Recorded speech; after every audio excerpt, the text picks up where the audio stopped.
Welcome to the third in a series of 5 videos where we are looking at some fundamental concepts in jurisprudence, the philosophy of law.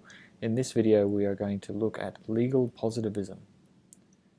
The previous video was concerned with natural law theory, which we saw was a school of thought within jurisprudence that insists that the laws made by the state must be consistent with the natural law, which was a set of rules and principles that existed in the universe, and which determined what was right and what was wrong, what was good and what was evil. Legal positivism is a more scientific approach to understanding the nature of law. Legal positivists insist that we should focus not upon what the law ought to be or should be, but what the law is. And what the law is something that is created by human beings. It is a social construct. This is known as the social thesis. Legal positivists also insist that there is no necessary connection between the law and morality. This is known as the separation thesis. This is another way in which legal positivism differs from natural law theory. We saw that natural law theorists insist that the law must be consistent with the principles of morality, and that in fact some natural law theorists insist that if a human-made law is not consistent with the natural law, then it is not really a law. Recall Cicero's lex injusta non est lex. Legal positivism emerged as a school of thought around the time of the Enlightenment, when European society began to move away from a religious understanding of the world and towards a more scientific understanding of the world. John Locke wrote, "The appropriate subject of jurisprudence in any of its different departments is positive law," meaning by positive law, or law emphatically so called, law established or positum in an independent political community by the express or tacit authority of its sovereign or supreme government. As we can see, Locke is insisting that our understanding of law need not have anything to do with natural law or universal principles of morality and justice. Jeremy Bentham insisted that there is a distinction between the expositors, who are the people who explain what the law in practice is, and the censors, who criticize the law in practice and compare it to their notions of what the law should be. Bentham insisted that we should not be concerned with what some people think the law should be, and rather our focus should be upon what the law is.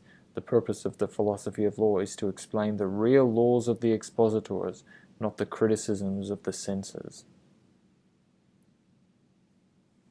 John Austin famously developed the command theory. The law is a set of commands from a sovereign that are backed by a threat of sanction. Note, again, there is no reference to justice, no reference to morality, and in fact Austin's notion of what law is has in many ways become common sense for legal academics and law students today. The law is a set of commands made by the state or by the government and that are enforced by way of some form of sanction. In the 20th century, Hans Kelsen developed a very sophisticated model for understanding the nature of law. According to Kelsen, law is a scientifically rational system of coercive norms that form a hierarchy. A norm is a statement about the way a person should behave. So a rule is a type of norm. Each norm within a legal system is validated by a superior norm. For example, if I'm driving my car and I see a stop sign on the side of the road, there is a rule that I should stop my car at that stop sign before proceeding. Now this particular rule is validated by a superior rule, and that superior rule is set out in the regulations to the Traffic Act. The rule is that wherever a stop sign appears, the motorist has to stop their vehicle at the sign. But what makes that a valid rule? Well, it's the fact that the regulations are attached to a piece of legislation, the Traffic Act. And there is a rule within the Traffic Act that states that any regulations made attaching to that act must be treated as if they are part of that act. But what gives the Traffic Act itself validity? Well, it's the fact that it was made by the Queensland Parliament, and there is a rule that any legislation passed legitimately by the Queensland Parliament is law that we must all obey. But what gives the Queensland Parliament its validity? Well, there is a superior norm, the rule that is set out in the Queensland Constitution that states that the Parliament is empowered to exercise legislative power within our legal system and make law. But what makes the Queensland Constitution a valid norm? Well, it's the fact that it was passed as part of legislation by the UK Parliament. But what gives the UK Parliament validity? And so on.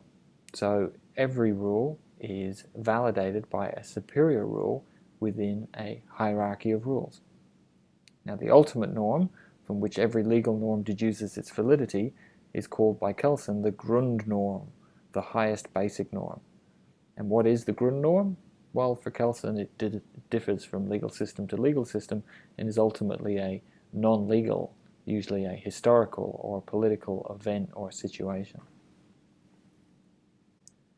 H.L.A. Hart developed a more nuanced form of legal positivism, one which rejected the command theory that we saw earlier as too simplistic. Now, you will recall that the command theory stated that a law is a command issued by a sovereign and enforceable by sanction. Hart said that this is too simple. Rather, the law is a system of primary and secondary legal rules which derive their legitimacy from an ultimate rule of recognition. A primary rule is the type of rule envisaged by the command theory. It's a rule of conduct. It's a rule that tells us what we can or can't do and the consequences of disobedience. We cannot, for example, exceed the speed limit, and if we do, we will have to pay a fine and lose points off of our license. We cannot breach this particular term of our employment contract, otherwise we may be dismissed.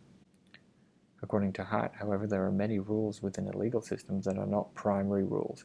They are not rules that tell people what they can and can't do.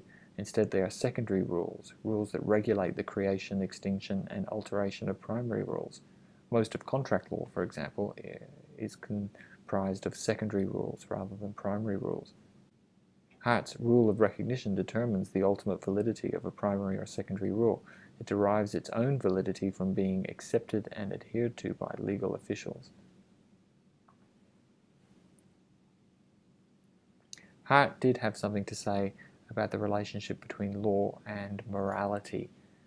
As you'll recall, natural law theorists insist that law must be consistent with the principles of morality, whereas legal positivists insist that there is no necessary relationship between law and morality.